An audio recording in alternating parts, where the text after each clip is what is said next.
morning, ladies and gentlemen. As we speak, Taiwan is coming under increasing pressure from the People's Republic of China for reunification to formally end a civil war that started 98 years ago, almost a century, no? On August 1, 1927. I'm bringing this closer to home and relating it eventually to what Kameto presented. Beijing has criticized Manila for manipulating adherence to the One China principle following remarks by President Ferdinand Marcos Jr. in an interview with First Post managing editor Palki Sharma while visiting India. Quote, Marcos said, to be very practical about it, if there is a confrontation over Taiwan between China and the United States, there is no way that the Philippines can stay out of it simply because of our physical geographic location.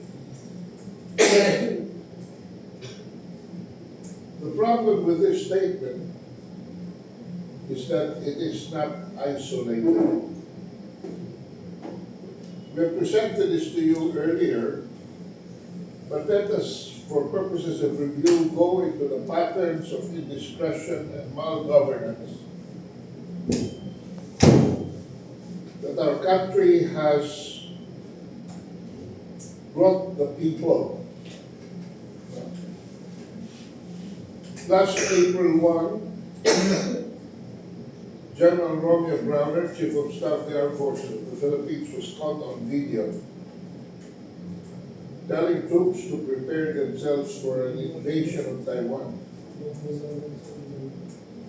But it's actually Rear Admiral Roy Vincent Trinidad who blew the whistle last May on the changing context of our Taiwan relationship, emanating from the Department of National Defense and not the Department of Foreign Affairs, or for that matter, the Office of the President. Quote, talks are underway to regularize warship transits across the Taiwan Strait, a development that could lead to formal joint military activities between the two neighbors, Taiwan and the Philippines. And this is the most important point, and thus reshape the strategic calculus in the region.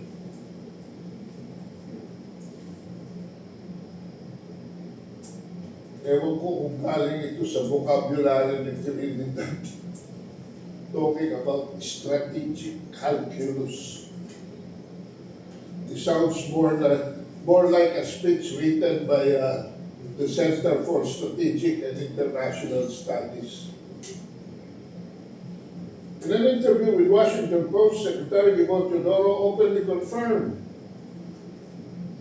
that it will be hiding from the obvious to say that Taiwan security will not affect us.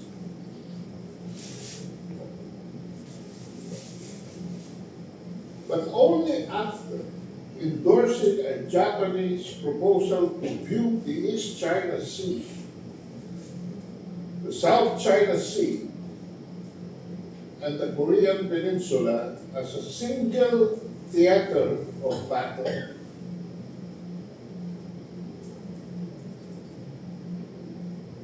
Dito po mag-discern ninyo na may mga shifting currents na.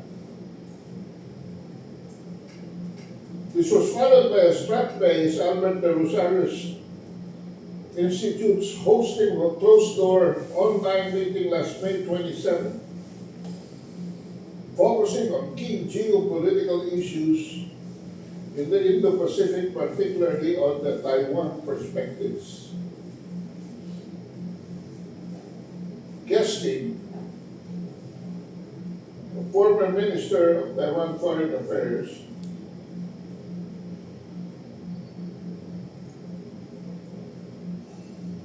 and the Taiwan Economic Cultural Office, represented by a retired Lieutenant General in the Republic of China Armed Forces. In reciprocity, Coast Guard Commodore J. Tariela and Navy Rear Admiral Trinidad himself traveled to Taipei last July 2 for a thumbs-up meeting with Taiwanese President Ching Lai-te that included discussions on countering China's hybrid warfare strategy. Mabuti na lang, in the strongly worded letter dated July 4th sent to the Department of National Defense and the Philippine Coast Guard, Department of Foreign Affairs Secretary Teresa Lazar said the two traveling high officials had not acted prudently and dealt damage to our good standing with China, proved positive that their travel was not cleared and coordinated with the DFA. Meanwhile, China has said that there would be a price to pay for purportedly allowing a Taiwanese diplomat into the country. Known as the Chinese Foreign Ministry spokesperson Guo Jiakun urged Manila to stop sending wrong signals to Taiwan independent separatists amid report that again Taiwanese Foreign Minister Lin Xiaojun visited the country on the last week of August, a few weeks ago, with a business contingent led by the U.S.-Taiwan Business Council.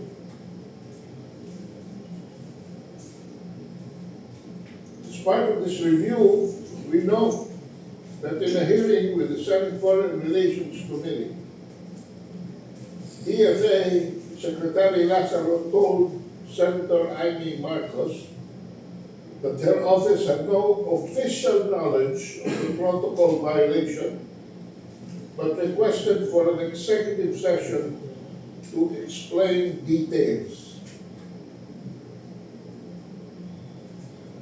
Which only means na meron silang mga tinatago from public view. Nevertheless, the Global Times editorial last August 9, the China perspective was very explicit about Marcos' statement in India and on the Taiwan question. The newspaper finds this same pattern that we have enumerated as revealing the Philippines' true intent to actively involve itself to curry favor with the U.S. Even third parties can clearly see these new tactics masking its political recalculations under the disguise of humanitarian concerns and feigning innocence on the international stage.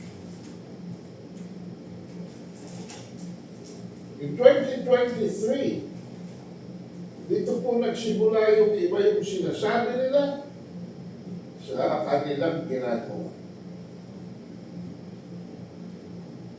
The Philippines nearly doubled the number of military bases open to U.S. forces, including 3 facing Taiwan. Later, the Philippines and Taiwan authorities discussed about joint patrols in the Butch Channel, besides building fortifications in one of the islands of Valdes. Global Times said the evacuation of Filipino nationals in Taiwan exposes deliberate effort to create preemptive friction that creates public opinion space in advance for future coordination with U.S. forces regarding port and airspace usage. What does this mean? Na pumuposisyon na po ang Estados Unidos in using the Philippines as a forward operating base against China. This is no longer deterrence. This is no longer defense. This is in violation of our Philippine Constitution. Why? Tuloy ko lang po. Back in Marcos, it said the level of risk is not entirely determined by geography and that there is no predetermined geopolitical destiny for the Philippines. And the key lies in its own choices. Let's face it. The way Marcos frames it, we are already on war footing with China. If Manila keeps going on the path, it will become a self-fulfilling prophecy. The Philippines could be very well become the next flashpoint and troublemaker, following the footsteps of Ukraine, igniting regional instability. Kaya po walang sumusuporta sa atin na membro ng ASEAN.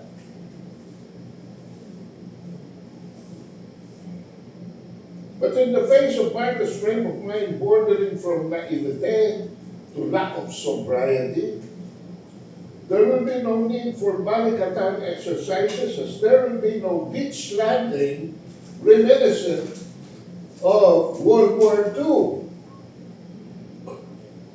to happen, just like it did in Normandy.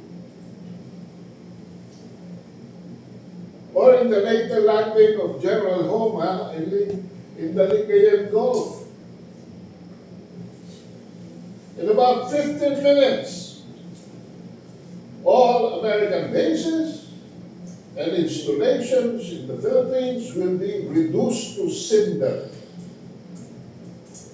To make the picture clearer, recalling Iran's retaliation against Israeli attacks, no Chinese boots are expected in our grounds unless America escalates the war zone by sending their troops here, which is highly unlikely. Why? Because anything that moves or threatens within the five-island chains from China to Guam in the east, to East Africa on the west, are already compromised under the Beidou navigation satellite system, surpassing the GPS. Ito po ang concept of the first and second island chain, a strategic framework for containing China, yung po sa kanan, yung mga blue. Created by John Foster Dulles, the U.S. Secretary of State in 1951, this was about the year that they were discussing the Mutual Defense Treaty. Dulles proposed this strategy during the Korean War to create a string of naval bases in the Western Pacific, to project power and restrict access for the Soviet Union and China. It has since been expanded from 2 to 5 island groupings. Dito po sa bandang kanan, yung itim, makikita ninyo na meron ng fourth island chain. Kung merong tatama ang Guam doon sa third island chain, meron pong tatama ang Diego Garcia dito sa kaliwa, sa fourth island chain. And yonder, to the fifth island chain, as far as west, no? Or is this East Africa? This is East Africa. From Djibouti all the way down to South Africa. The next slide will show you the Dongfeng missile technologies that was put in effect as early as 2007 or 18 years ago, but which has been enhanced. If you were watching the military parade last September 3 in Tiananmen Square in Beijing, makikita po ninyo na yung DF-31A at DF-5A sa baba has already been exceeded by the DF or the Dongfeng 41 and the Dongfeng 61. At yung pong DF-21 that is close to us, yun ang ating Philippine Islands that used to be covered by the DF-21, ay hindi lamang po na enlarged na sa DF-26, kundi sa DF-26, A, B, C, and D. China has unveiled the Dongfeng 26D, the latest variant of its long-range ballistic missile family, sparking intense global attention. First spotted during the parade rehearsals in Beijing, the DF-26D is already being called the Guam Killer because of its 5,000+ kilometer range. And unlike earlier versions, analysts believe this new model could incorporate advanced guidance systems, multiple re-entry vehicles or MIRVs, or even hypersonic glide technology, features that would make it extremely difficult to intercept. With its ability to strike both land installations and moving naval targets, the DF-26D could reshape strategic planning across the Pacific. Why? Because it can be carried by submarines. And in this episode, we explain that what makes the DF-26 so special, why it caught experts by surprise, and what lessons it signals for the future of long-range systems.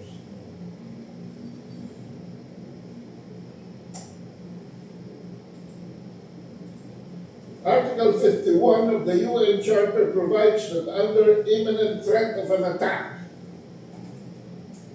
which are our fortifications in Batanes, Cagayan, and Isabela,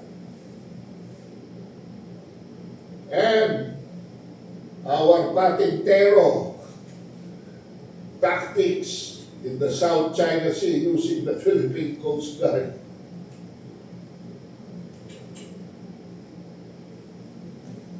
China can invoke the right of preemptive attack to protect and defend itself if it verifies that we have already taken in the Tomahawk missile system to arm the Typhoon missile technology that has been parked in the wild for some time.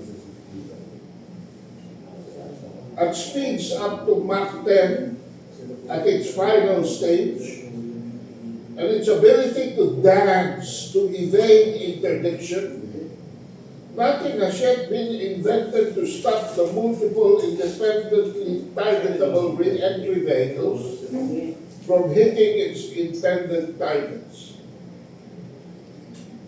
China will not target Filipino civilian populations because, as you know, 30% of our population has Chinese heritage.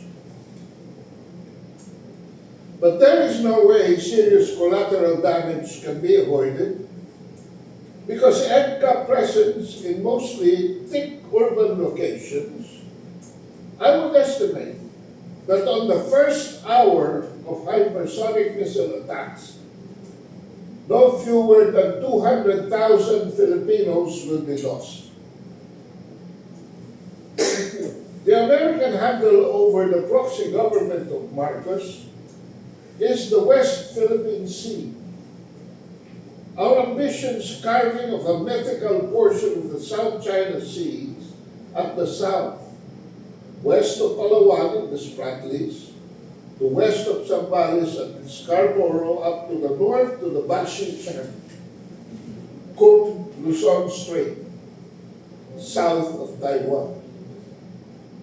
In order to facilitate a maritime expressway for the Americans under the rule-based freedom of navigation without any restrictions. And they are not even members of the UN Convention on the Laws of the Seas. We are clearly being used as a pawn by the United States. The problem is nobody is watching our back. Why? Eto na po, mismong RAND Corporation. Alam po ninyo, for those who have worked abroad in the diplomatic corps, especially in the United States like me, and who have not adapted to any ideological bias, we know the relative importance of RAND Corporation in the development of U.S. foreign policy, especially relative to Taiwan.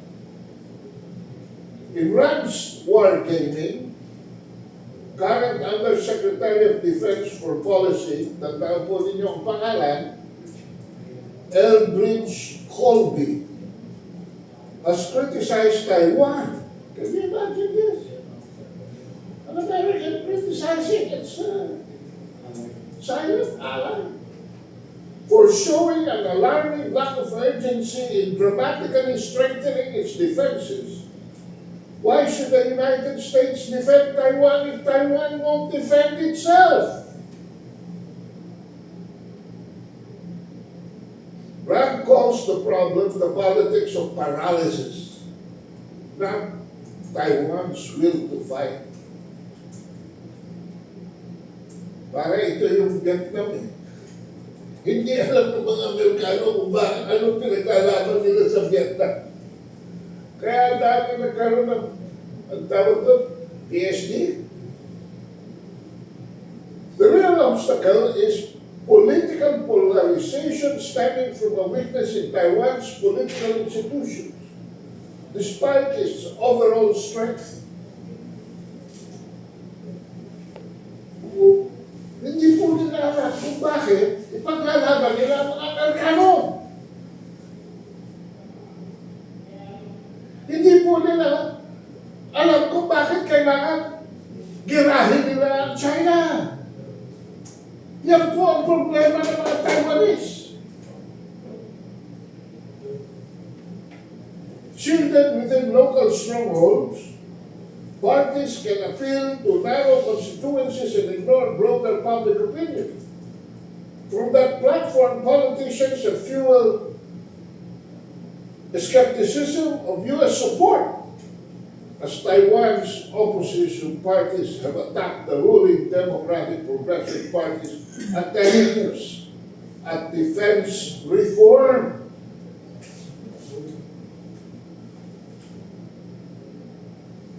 In other words, unlike the Filipinos, Taiwanese. That the Americans are not willing to die up to the last Taiwanese. Pero ang Pilipino, nahandang mamatay, ang mamatay ng dahil sa Taiwan. Do you see the incongruity? Absurdity? It has become ludicrous. Wala na pong tatayo ang moral and strong foundation or platform ang liderato ng ating defense community at ng ating presidente over this issue. Because the winds are changing.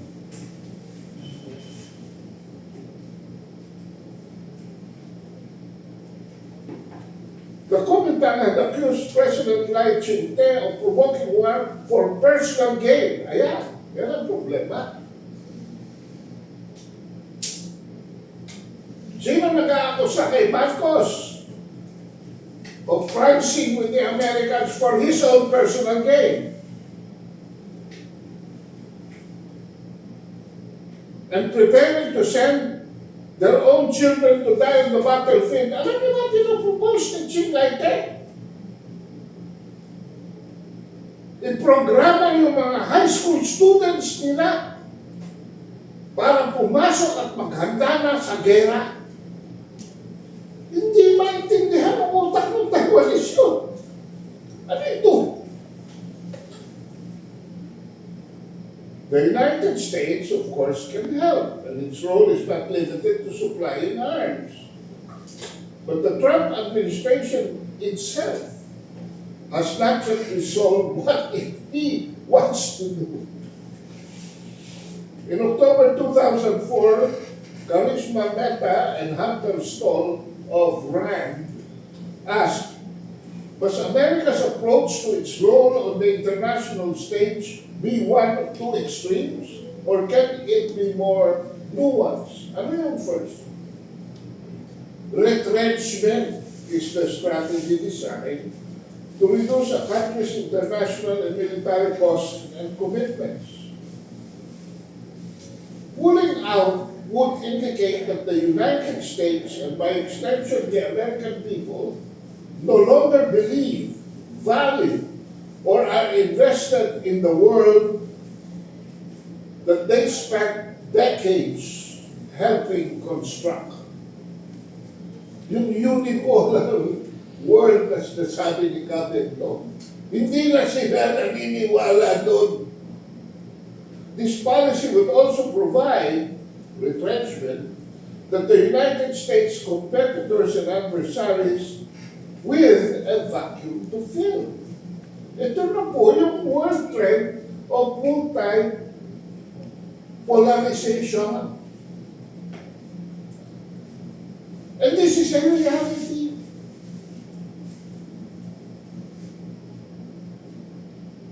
Ang pangalawa, internationalism, yung strategy that advocates for greater political or economic investment in and cooperation among states and nations. And in an era of costly defense budgets, the United States can no longer afford to project its power everywhere, all at once. Masyado na hong na-dissipate, hindi lamang ang defense resources ng Amerika, kundi ang defense resources ng kanyang mga kakuntsaba sa NATO.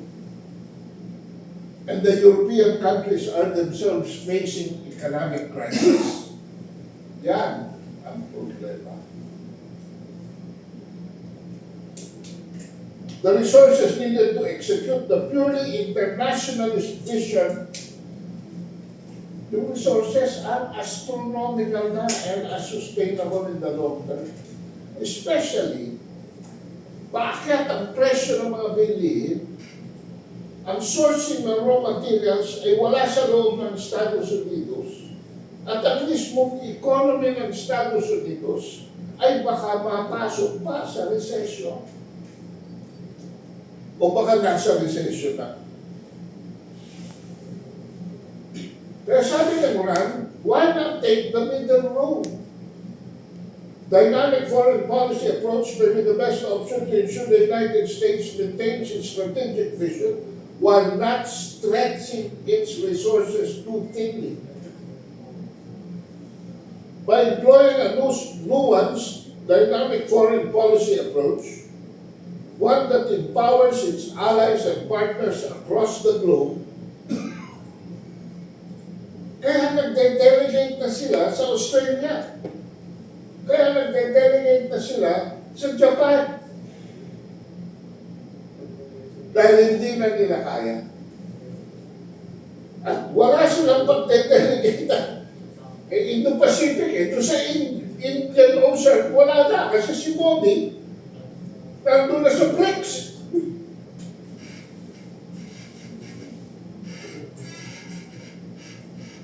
One that empowers its allies across the globe, especially in their own backyards. Ayan. The U.S. can strengthen its reputation, reduce costs, and counterbalance its competitors and adversaries. In the light of our geopolitical environment, another RAND Corporation paper published ito lang March 2025. Sabi ni Jude Blanchett and Gerard De Pipo, the combination of a new U.S. administration and a more assertive China present Taiwan with a daunting new reality. So hindi nagbibiro si Trump nung sabihin niya si Bongbong Marcos, deal with China. If it will do your economy good, when Bongbong Marcos went to Washington, D.C. Winawarning na siya ni Trump na nagbabago na, umiikot na uli ang mundo. And the U.S. cannot stop it.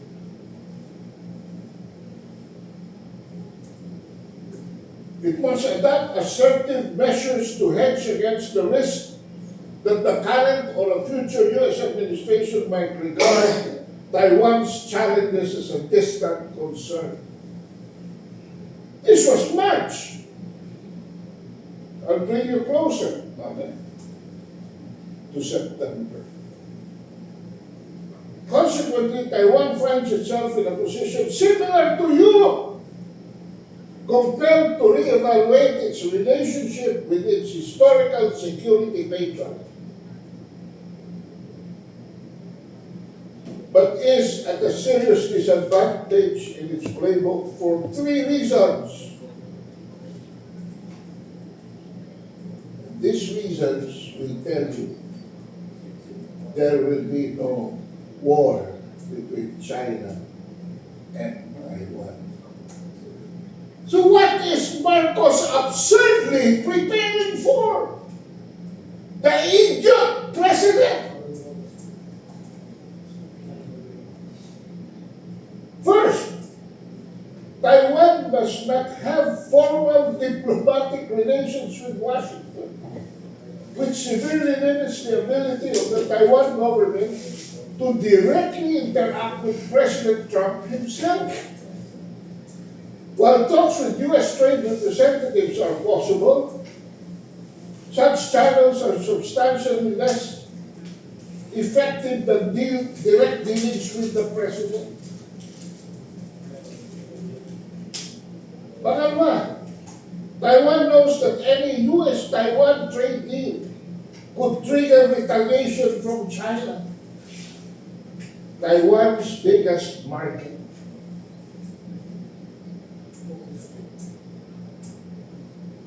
Third, Taipei believes that any economic talks with Trump administration could be subordinated to and maybe depend on Washington talks with China, and indeed, Trump is scheduling to meet with Xi Jinping very soon.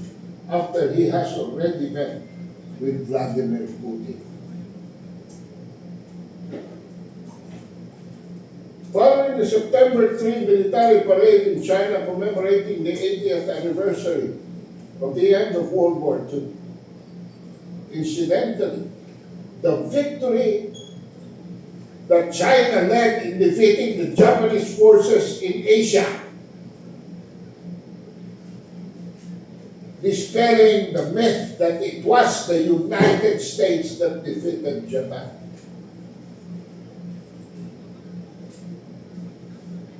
Tapos na po ang gera. The Russians have already invaded Manchuria. On August 6, nung unang magpuputok ng bomba ang Amerika sa Hiroshima, and 3 days after sa Nagasaki. The bomb was not really to avoid humongous loss of millions of lives in war. No. Bakit po? 20 million Chinese died in World War II. 15 to 17 million Russians died in World War II. So kanino pong mga buhay ang sinisave ng Amerika? Mga Amerikano. Americans, 400,000 lang po ang namatay ng World War II. So let us revisit history pagdating sa ganyan. And today, the Pentagon, with its tail between the legs, has released a paper deprioritizing China's threat and focusing on the Western Hemisphere. A striking reversal from the military's years of focus on the so-called China threat. A draft of the newest National Defense Strategy, which landed on Defense Secretary Pete Hegseth's desk last week, places domestic and regional missions above countering adversaries such as Beijing and Moscow. Hegseth could still make changes to the plan, but in many ways, the shift is already occurring. Nagsimula na po. Ang mga barko papuntang Venezuela ay naglayag na. The Pentagon has activated thousands of National Guard troops to support law enforcement in Los Angeles and Washington, and dispatched multiple warships and F-35 fighter planes to the Caribbean to interdict the flow of, allegedly to interdict the flow of drugs to the U.S. In other words, baka nangyari sa Indonesia at nangyari sa Nepal, natatakot silang mangyari din sa Amerika. The Pentagon has also established a militarized zone across the southern border with Mexico that allows troops to detain civilians, a job normally reserved for law enforcement. Natatandaan niyo yung pangalang sinabi ko sa inyo kanina? Elbridge Colby. Ito po ngayon ang bagong Pentagon's policy chief. He's leading the strategy. He played a key role in writing the 2018 version during Trump's first term and has been the staunch supporter of a more isolationist American policy. So I am anticipating that with this going on, pati yung $500 million na pinangako sa ating military ay hindi na po darating. Goodbye, Romeo Browner. Wala ka lang aasahan. Naging Ilocano na ang mga Amerikano. Despite his long track as China hawk,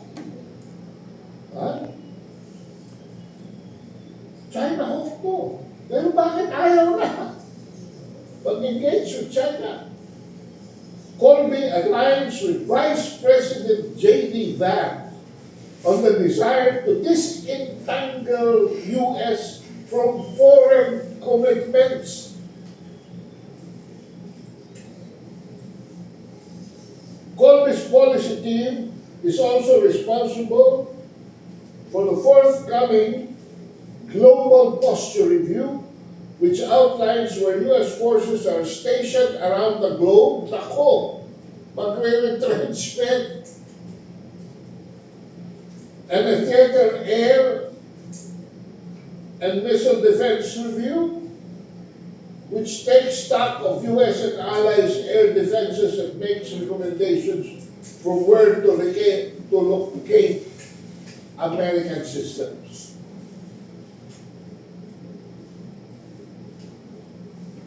I am anticipating a radical slash of American forces abroad. The Pentagon is expected to release both reviews as soon as next month. Samantala, maglalangoy po tayo sa bahanang basura na ang mga lideres natin ang may gawa. Pero, unlike Gloria Macapagal-Arroyo, hindi man lang magsabi na I am sorry. I am sorry. At pinagtatakpan pa ang kanilang korupsyon.